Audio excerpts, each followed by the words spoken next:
आप देख रहे हैं कहानी चौपाल। कच्छ के एक गांव में एक युवक रहता था जिसका नाम था अली।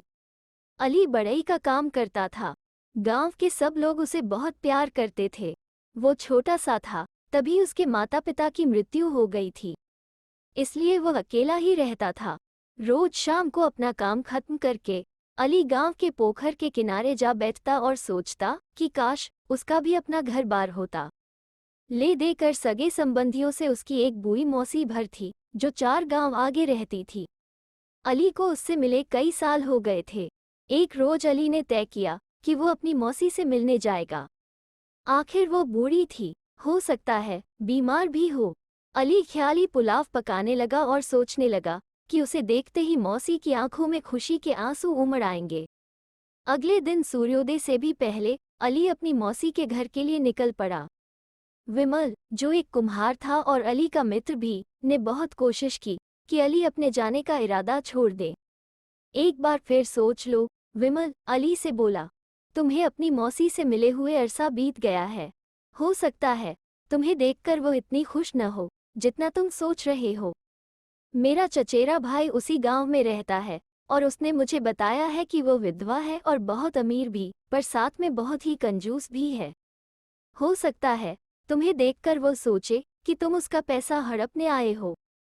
लेकिन अली तो जाने की ठान बैठा था और विमल की बात का उस पर कोई असर नहीं हुआ। अली के पास अपना कोई गधा तो था नहीं, इसलिए तपती हुई धूल सनी सड़क पर वो पैदल ही चला जा रहा था। जब सूरज सिर पर चढ़ आया तो अली ताड़ के पेड़ों तले बैठकर सुस्ताने लगा। थका मांदा, भूख से बेहाल अली सूर्यास्त तक अपनी मौसी के गांव पहुंच ही गया। गांव में घुसते ही अली को एक मोची मिला जो अपनी दुकान बंद कर घर जाने की तैयारी में था। जब अली ने उसने अपनी मौसी के घर का रास्ता पूछा तो मोची उसकी तरफ बड़े कौतूहल से देखने लगा।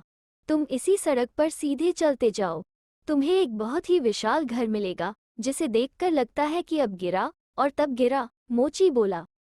पर ऐसा न सोचना कि वहां तुम्हारा स्वागत सत्कार होने वाला है और गर्मागर्म खाना मिलने वाला है, उसने फिर कहा। वहां जो विधवा रहती है वो अव्वल दर्जे की कंजूस है। अगर बच्चे उसके बगीचे में गिरे हुए फल भी उठाने जाते हैं तो उन्हें भी भगा देती है। अली भारी कदमों से मौसी के घर की तरफ चलने लगा। वो पसोपेश में था, हो सकता है विमल की ही बात सच हो। जब घर नजर आया तो अली का दिल डूबने लगा। घर की दीवारें मटमैले पीले रंग की थी और जगह जगह से उनका रंग उखड़ रहा था। खपरेल टूटी पड़ी थी और आंगन में कूड़ा करकट जमा था। टूटे हुए दरवाजे के पास वाले खंबे के साथ ही एक अधमरा, उदास सा गधा खड़ा था। गधे की पसलियां तक नजर आ रही थी। उसकी आंखें देखकर अली को लगा कि शायद ही उसने इतनी दुखभरी आंखें पहले देखी हों। गधा अली की ओर ऐसे ताकने लगा जैसे खाने की भीख मांग रहा हो। अली को गधे पर दया आई। उसे लगा कि उसे वापस जाकर पड़ोस की दुकान से थोड़ा चारा लाना चाहिए। अली चारा लाया और गधे के आगे फैला दिया। गधा गपागप करके ऐसे खाने लगा मानो उसने कई दिनों से कुछ नहीं खाया हो। कौन है? एक कर्कश आवाज आई। मेरे गधे से तुम्हें क्या काम है? अली ने मुड़कर देखा तो पके बालों वाली पतली सी बुढ़िया खड़ी थी। तो ये है मेरी मौसी, अली मन ही मन बोला। वो साड़ी में थी जो सफ़ेद कम, पीली ज्यादा थी।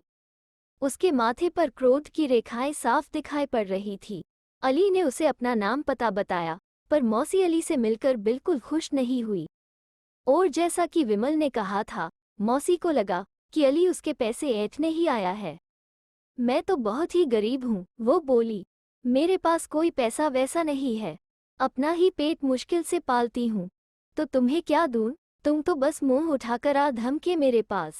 अली को बुरा तो बहुत लगा, मगर उसने कुछ भी जाहिर नहीं होने दिया। उसे तो सिर्फ थोड़ी आत्मीयता, थोड़ा प्यार चाहिए था। उस रात जब अली रसोई के फर्श पर सोया तो उसका पेट खाली था और मन भरा हुआ। मौसी ने उसे सिर्फ एक कटोरी पतला, कुनकुना सा दलिया खाने के लिए दिया था, और जब अली ने कहा कि वो अगली सुबह लौट जाएगा तो एक बार भी उसे रोकने की कोशिश नहीं की। अगले दिन जब अली चलने को तैयार हुआ तो मौसी बोली कि आज गांव तक वह भी उसके साथ चलेगी। आज मंगलवार है, गांव में बाजार लगेगा, वो बोली। मैं अपने इस निखट्टू गधे को आज ही बेच दूंगी। काम न काज का, दुश्मन अनाज का। बेचारा गधा क्या था, हड्डियों का ढांचा भर था, किसी को बैठा तो सकता नहीं था। अली और मौसी जैसे तैसे उसे बाजार तक ले गए। गांव भर के लोग वहां जमा थे। दुकानदार और खरीददार चिल्ला चिल्ला कर आपस में मोलभाव कर रहे थे। झुंड के झुंड दुकानों के आसपास खड़े तरह तरह की चीजें देख रहे थे।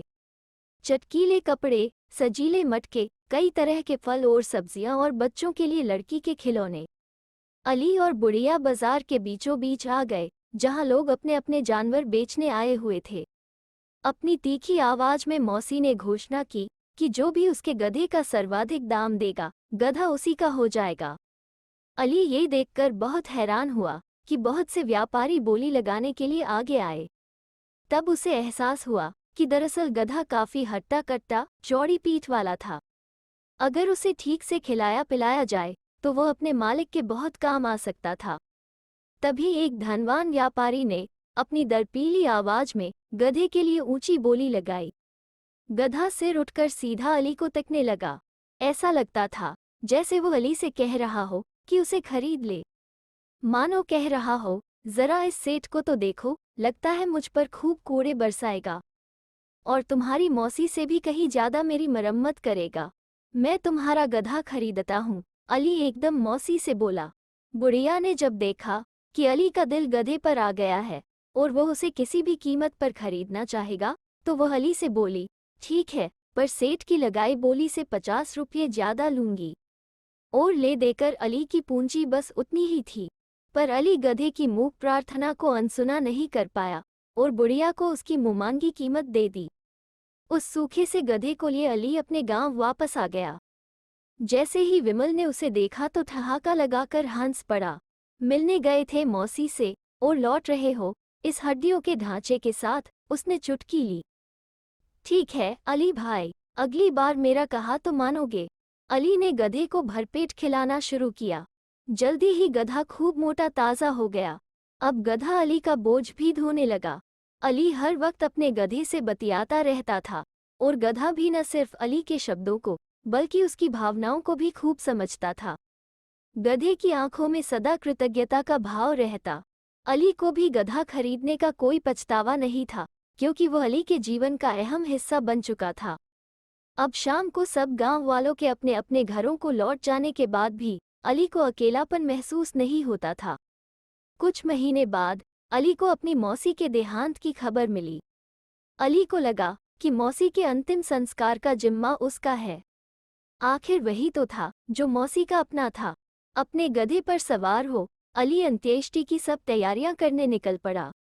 क्रियाकर्म के बाद अली ने अंतिम बार अपनी मौसी के घर में रात बिताई। वो गधे की रस्सी खोलने बरामदे में गया। गधा सुबह से ही बेचैन था और अली को ऐसा महसूस हो रहा था मानो गधे को मौसी के दुर्व्यवहार की पिछली बातें याद आ रही हो। जैसे ही अली ने रस्सी खोली, गधा आंगन के दूसरे कोने में जाकर अपने खुर से जमीन खोदने लगा। शायद भूखा है, अली ने ऐसा सोचते हुए उसके सामने हरी घास फैला दी, पर गधा जमीन खोदता रहा। शायद प्यासा है, अली ने सोचा और उसे पीने के लिए पानी दे दिया। लेकिन गधे ने पानी भी नहीं पिया और जमीन खोदता रहा। अली थका हुआ था। उसने चिढ़कर पूछा, आखिर तुम्हें चाहिए क्या? गधा बेचारा क्या बोलता, वहीं खड़ा रहा। यकायक अली को फावड़े का ख्याल आया। फावड़ा? रात के इस पहर में मुझे फावड़े की क्या जरूरत है? उसने खुद से पूछा। फट से उसके दिमाग में एक जबरदस्त बात आई। क्या गधा उसे कुछ बताने की कोशिश कर रहा है? क्या वो उससे जमीन खोदने की इल्तिजा कर रहा है? अली तेजी के साथ वही फावड़ा चलाने लगा जहां पहले गधा खोद रहा था। उसने कुछ फुट ही खोदा था कि उसका फावड़ा किसी सख्त चीज से टकराया और टन की आवाज आई। अली जल्दी जल्दी हाथ चलाने लगा और तब उसे एक हांडी दिखाई पड़ी। हांडी से बंधी हुई रस्सी खींचकर अली ने उसे बाहर निकाला। उसे खोलते हुए अली का दिल जोर से धड़क रहा था। पूरी हांडी चांदी के और सोने के सिक्कों से भरी पड़ी थी। अली समझ गया कि इसी हांडी में मौसी ने अपनी तमाम दौलत छिपाई हुई थी। मौसी ने जब इसे जमीन में गाड़ा होगा तो गधे ने देख लिया होगा। अली ने अपनी बाहें गधे के गले में डाल दी। मेरे दोस्त, वो प्रफुल्लित होकर बोला, तुम्हारा शुक्रिया कैसे अदा करूं? गधा आंखों से अली के प्रति आभार प्रकट कर रहा था।